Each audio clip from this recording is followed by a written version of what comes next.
목사님이 사실 이번 주에 참 부끄러운 이야기가 하나 있습니다. 그것은 뭐였냐면, 제가 여러분들 그 제자한테 배우는 그러한 모습들이 있었기 때문입니다. 여러분들도 이렇게 나중에 이제 지나다 보면 뭐 자녀를 낳게 되든, 뭐 제자가 있거든, 전 자녀를 아직 없으니까 아내도 없고 그래서 잘 모르긴 하지만 제자들은 있잖아요. 제자들을 이렇게 같이 교제하다 보면 오히려 내가 제자들한테 배울 때가 이제 있습니다. 사실은 이번 주가 그랬던 딱 기억들이 하나가 딱 떠올라요.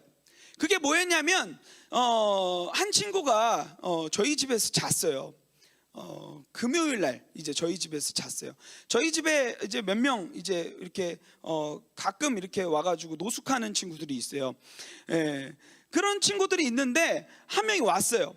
근데 그 친구가 이제 딱 저를 만나자마자 하는 말이 있어요. 전 너무 당황했어요. 거기에 이제 어색하지 않게 반응을 해줬어야 되는데 그 반응을 잘 못 해줬어.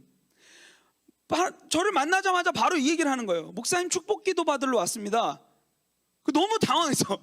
왜냐하면 여러분들한테 그런 얘기를 들어본 적이 별로 없거든요. 그래가지고 얘가 왜 그러지? 이 친구가 변화된 것에 대한 부분들은 잠시 덮어두고 얘가 왜 그러지? 라는 막 이상한 생각들을 막 하기 시작한 거죠. 근데 이 친구가 지금 미국 대학 입시를 준비하고 있는 친구입니다. 이 친구가 미국 대학 입시를 준비하고 있는데 이 과정, 1박 2일 동안의 과정을 들어보면 모든 이야기에 자꾸 기도, 하나님 이런 거를 막 집어넣는 거예요. 얘가 이런 애가 아니었거든요, 여러분. 예? 우리 더사랑 고등부입니다. 이런 애가 아니었어요.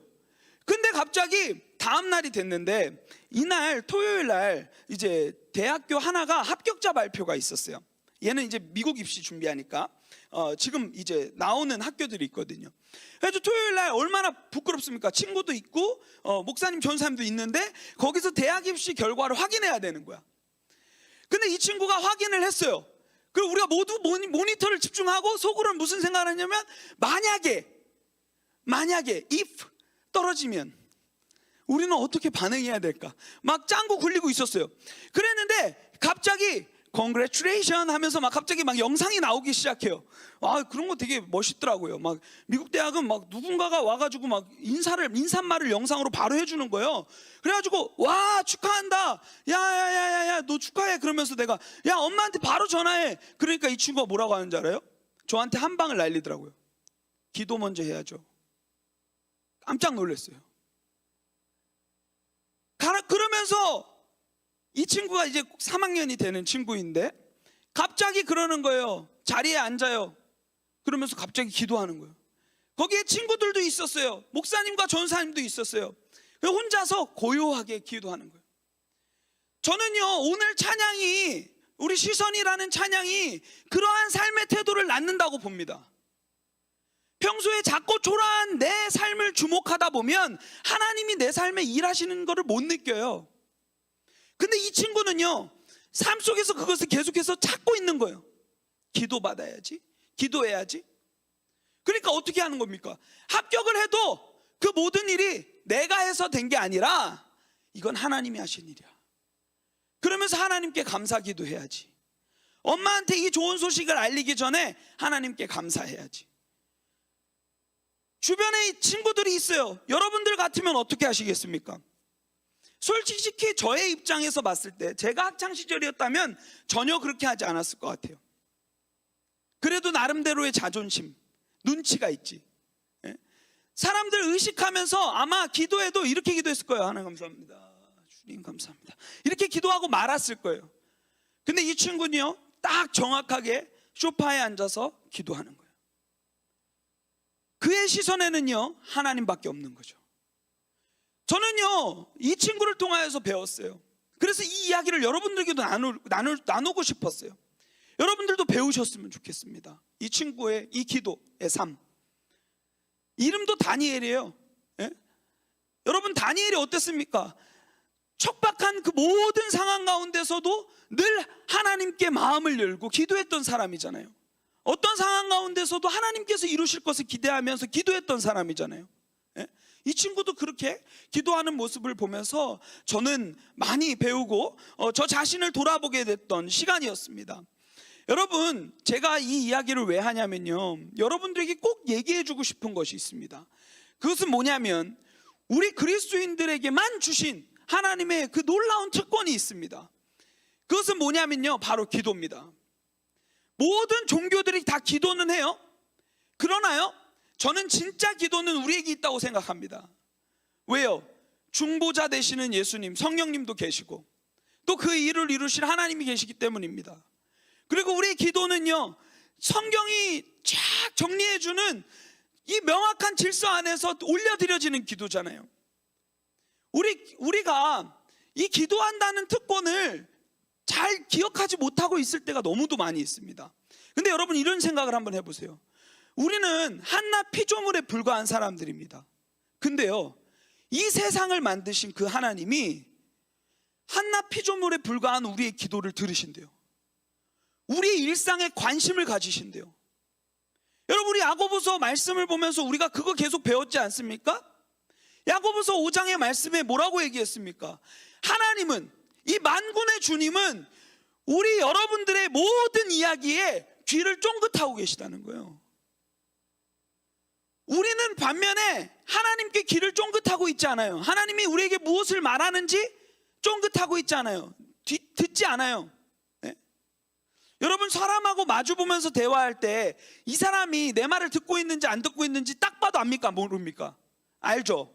근데요, 내가 만약에 하나님 입장이었으면, 이런 표현 좀 그렇지만 하나님 상황이었으면, 눈앞에 내가 아무리 좋은 말을 해주고 은혜를 막 베푸는데 듣지 않아, 자기에게 좋은 것만 막 취하고 듣지 않아, 그러면 여러분 말하고 싶겠어요?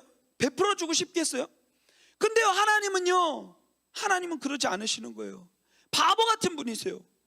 우리는 늘 그분을 외면하고 그분께 등을 지고 귀를 닫고 듣지 않고 그러한 모습으로 살아가지만, 하나님은 늘 우리에게 자비와 은혜로 귀를 쫑긋하고 계시고, 얘 뭐 들어줄까?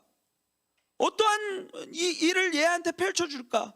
이것밖에 할 것이 없는 사람처럼 일하고 계시다는 사실을 여러분들이 생각해 보았으면 좋겠습니다. 여러분, 기도 어렵지 않습니다. 혹시 어려운 일을 당한 적 있어요? 목사님 같은 경우에는 어려운 일을 당하면 어떻게 기도하냐면요, 산책해요. 이 기도의 팁을 알려드리는 거예요. 산책하면서 어떻게 기도하는지 아십니까? 목사님이 원래 여기 광교 호수공원에 진짜 많이 다니면서 기도합니다. 거기 걸으면서 어떻게 기도하냐면요, 눈은요 앞을 주시하면서 걸어요. 그러면서 뭐라고 기도하냐면, 오늘 억울했던 일들, 오늘 기뻤던 일들을 산책하면서 하나님과 대화해요. 여러분, 바빠서 기도 못한다고요? 핑계예요. 여러분, 우리가 기도할 수 있는 상황은요, 여러분들이 만들기 나름입니다. 얼마나 이 시간이 귀한 줄 알면요, 아무리 바빠도 그 자리에서 기도하게 돼 있어요. 입으로 못해요? 마음으로 기도하게 돼 있어요. 우리 의식은 있잖아요. 누가 억울한 일을 가해요? 저한테 해를 가해요? 그럼 그 자리에서 목사님 어떻게 기도하는지 아세요? 목사님 하나님 보셨죠? 하나님 보셨죠? 하나님, 제가 저한테 어떻게 하는지 보셨죠? 하나님한테 일러요. 하나님과 일상을 공유하는, 여러분들이 SNS에 그런 거 잘 올리잖아요. SNS에는 시간 많이 내잖아요. 스토리 올리든 막 올리잖아요. 예? 근데요, 우리의 기도도 그래야 된다는 거예요. 하나님 지금 보셨죠? 하나님 지금 제 상황이 어떤지 보이시죠? 그럼 일해 주세요. 내 힘으로 할 수 없어요. 이 야고보서는 계속해서 그 얘기들을 강조해주고 있는 거예요. 하나님이 너희의 삶에 관심이 있으시다. 하나님은 너희를 향하여서 귀를 기울이고 계시다. 여러분, 야고보서 1장 5절인가요? 여러분들 거기에 말씀에 뭐라고 얘기했습니까? 너희가 구하면 후히 주시고 꾸짖지 않으시는 그분께서 들으시리라, 주리라 얘기하셨잖아요. 그러니까 여러분들이 구하는 대로 주신다고 성경은 계속해서 얘기하고 있고, 특별히 야고보는 그것을 우리에게 계속해서 반복적으로 들려주고 있는 거예요.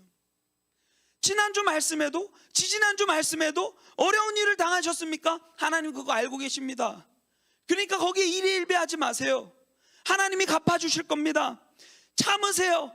인내하는데 뭐로 인내합니까? 우리에게 이 인내의 열쇠를 하나 주셨어요. 뭡니까? 기도죠. 이 야고보서 1장부터 5장까지를 정리하면 저는 이렇게 생각합니다. 하나님은요, 이 고난이라는 선물을 우리에게 주셨어요. 이 고난이라는 선물을 우리는 이제 답장을 해야 되는데, 어떤 걸로 답장을 하냐면 인내라는 걸로 답장을 해요. 예? 근데 그 인내라는 것으로 답장을 하는데, 그 과정 가운데서 하나님이 주신 선물, 이 고난이라는 선물을 이 여는 키가 뭐냐면 바로 이 기도라는 거예요. 하나님 내게 왜 고난을 주셨습니까? 하나님 이것을 통하여서 나에게 알려주시려고 하는 내용이 무엇입니까? 하나님, 내가 여기에 일희일비하지 않겠습니다. 그러나 하나님 나에게 이 고난을 베푸신 이유, 내가 인내해야 되는 이유, 그러한 것들을 말씀으로 보여주세요 하고 기도하는 것 굉장히 중요합니다. 근데요, 우리 그리스도인들이 기도 참 안 해요. 왜 기도 안 합니까? 왜 기도 안 해요? 하나님에 대한 신뢰와 믿음이 없기 때문이에요. 우리는 의심해요. 그리고 답답해요. 기도한다고 상황은 바뀌는 것 같지가 않거든요. 뭔가 빨리 내가 액션을 취해서 조금이라도 변화를 줘야 되는데 그게 안 보이는 것 같거든요. 더딘 것 같거든요. 그러니까 어떻게 보면 그리스도인들이 기도하는 걸 내려놓고 문제를 만나면 뭐합니까? 짱구 굴리죠. 그러면서 밤새도록 고난의 밤을 지새면서 뭘 합니까? 그 과정 가운데서 이걸 어떻게 해결하지? 내가 지금 바로 얘한테 문자를 보내? 말어? 이런 것들, 알량한 방법들, 내 것들을 의지하고 나아갈 때가 많이 있죠. 바보 같은 짓이에요. 어리석은 짓이에요. 전능하신 하나님, 만군의 주, 그분께 우리는 기도 한번 아뢰면 그게 어찌됐건 더디더라도 하나님께서 가장 옳은 길로 길을 내실 텐데, 예? 왜 우리는 그러지 못하는 거예요? 지난주 말씀에 하늘이 무너져도 솟아날 구멍이 있다. 우리는 솟아날 구멍이 있잖아요. 그게 뭐예요? 한 통로가 있어요. 어떤 통로입니까? 하나님과 대화할 수 있는 통로예요. 그분께 우리의 모든 것들을 아뢰면 주님께서 이 야고보가 말하는 것처럼 후회 주시고 꾸짖지 않으시고 너에게 모든 선한 것들을 베푸시는 그분이 일하실 것이다 라고 얘기하고 있는 거죠. 오늘 우리가 5장 이 13절부터 이 모든 이 내용의 부분들이 무엇을 얘기하냐면 기도에 관련한 내용들을 지금 이야기하고 있습니다. 너희 중에 고난당하는 자가 있느냐? 여러분들 중에도 지금 고난을 당하는 지체들이 있을 수 있을 것 같아요. 여기서 답을 얻으셨으면 좋겠어요. 오늘 여러분들 각자에게 해주신 하나님의 말씀을 이 말씀 가운데서 발견했으면 좋겠어요. 여러분 고난 가운데 있으십니까? 하나님은 오늘 기도하라고 얘기하고 계십니다. 즐거워할 일이 있으신 분이 계십니까? 그러면 여기 뭐라고 하라고 아주 친절해. 성경이 뭘 해야 되는지 아주 구체적으로 알려주고 계십니다. 성경은요, 내가 누누이 얘기하지만 하나님 사용 설명서가 아니에요. 인간 사용 설명서입니다. 이 땅에서 하나님 우리가 어떻게 살아야 될지를 하나님이 여기에다가 다 기록을 해주셨단 말이에요. 그럼 여러분들, 우리 이 전도서 말씀에 이런 말씀이 있어요. 하나님께서 형통할 때는 즐거워하고 공고할 때는 뒤를 돌아봐라, 이런 말씀이 있어요. 하나님이 그 두 가지를 병행하신다고. 그래서 장래의 일을 너희들이 예측하지 못하도록 하나님이 마련해 놓으셨다고 했어요. 그러니까 우리는 기도와 찬양밖에 할 수 있는 것이 없다는 거예요. 여러분, 이 상황에 놓여져 있는 사람들이 있습니까? 이 말씀이 얘기하는 대로 정답을 찾고 나아가는 사람들이 되었으면 좋겠습니다. 어리석은 세상의 방법들을 의지하지 말고 성경이 말하는 대로 나아가는 그러한 믿음의 사람들이 되었으면 좋겠습니다. 14절에 이 기도를 조금 더 구체적으로 얘기하고 있습니다. 너희 중에 병든 자가 있느냐? 병든 자들은 어떻게 기도해야 될지, 어떻게 살아가야 될지에 대한 이 해답을 주고 있어요.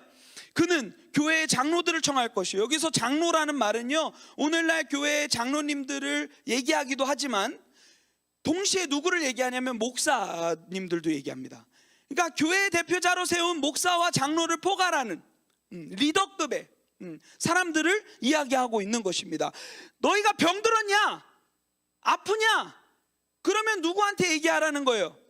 하나님께서, 교회의 머리 되신 하나님께서 이 교회의 리더로, 대표자로, 위임자로 세운 그 사람들에게 가가지고 얘기하라는 거예요. 그러면 그들은 어떻게 해야 됩니까? 그 어른들은, 리더들은 주의 기름을 바르며, 여기서 기름을 바르다는 것은 여러분 쉽게 생각하세요. 상징입니다. 뭐 의약품, 이 기름이 뭐 최고 좋은 의약품이고 뭐 이런 것을 떠나서 이건 상징입니다. 예를 들면 이런 거 있어요. 우리 어린이 찬양 중에 그날에 우리 주님께서 밤중에 찾아오실 때에 기름 준비된 자만이 잔치자리 들어가네, 이런 찬양이 있어요. 기름 준비된 자만이 잔치자리 들어간다. 이 표현이 뭐냐면, 여러분들 이 표현을 문자적으로 해석하면 어떻게 됩니까? 그럼 중동 기름 부자들만 천국 갈 수 있는 거예요. 맞죠? 기름 준비된 자만이라는 것을 문자적으로 해석하면 그렇게 생각할 수밖에 없다는 거죠. 그 말은 뭐냐면요, 이 기름은요, 성경에서 무엇을 거의 상징하냐면 성령님을 상징합니다. 그러니까 지금 이 어른들이 병든 자들을 위하여서 기도하러 나아갈 때는 어떠한 자세로 나아가야 되냐면 성령님을 초청해야 되는 거예요. 하나님, 우리가 갑니다. 병든 친구를 위해서 기도하러 갑니다. 그러나 성령님이 동행해 주세요. 아니요, 성령님이 앞서가 주세요. 성령님이 충만하게 채워주시고 회복하여 주세요. 우리가 예배 드릴 때 하나님, 이 예배 가운데 기름 부어주세요. 이 기도는 무엇입니까? 성령의 충만함을 구하는 기도죠.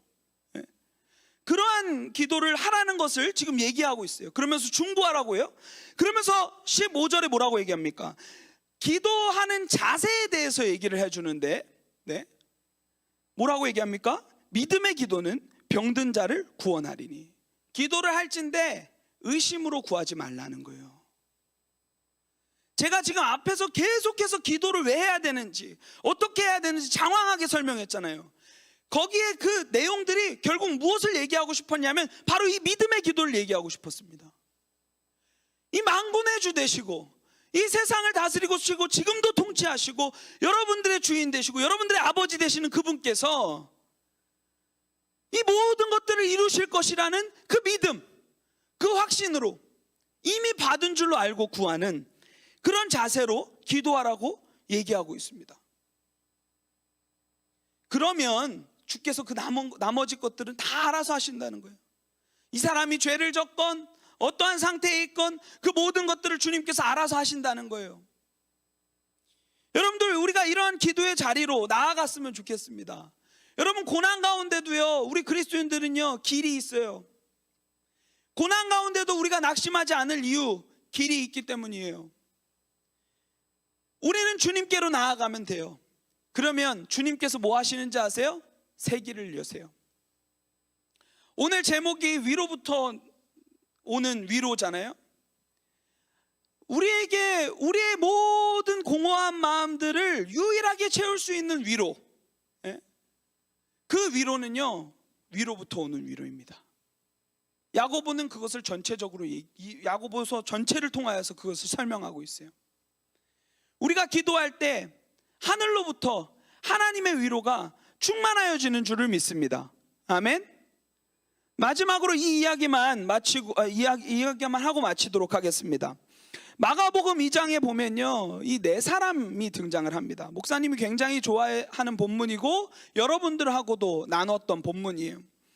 거기에 보면은 이름도 기록되지 않는 네 사람이 등장을 합니다.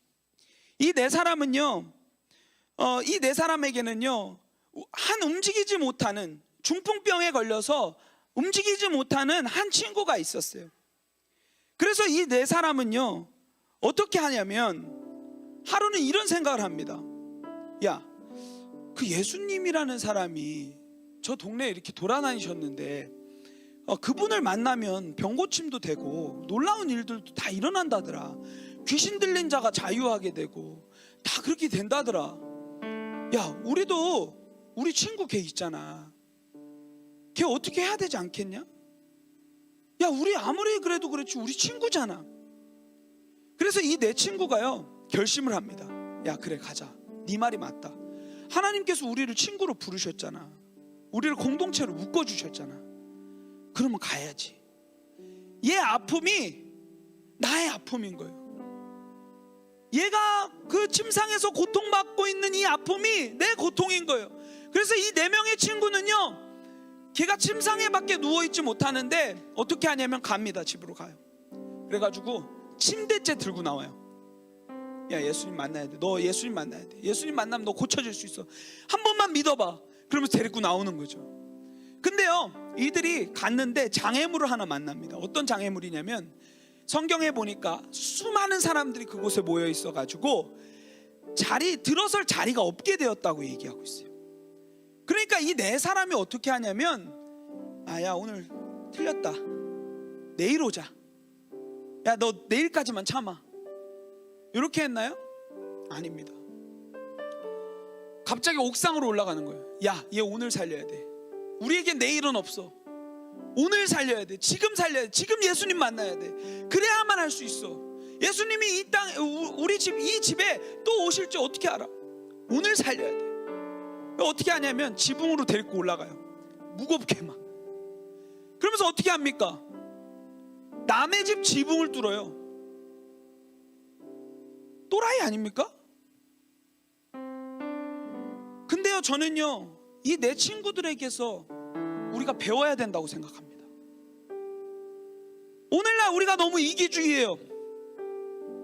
내 기도의 제목에만 관심을 가지고요, 저 사람의 기도의 제목, 우리 공동체에 속해 있건 내 친구건 다 상관없이 내 기도, 내 제목, 나의 성공, 여기에만 집중하며 살아갈 때가 너무도 많이 있습니다. 주변 사람 존재조차 보이지 않는 그러한 상황 가운데서 살아갈 때가 너무도 많지 않나요?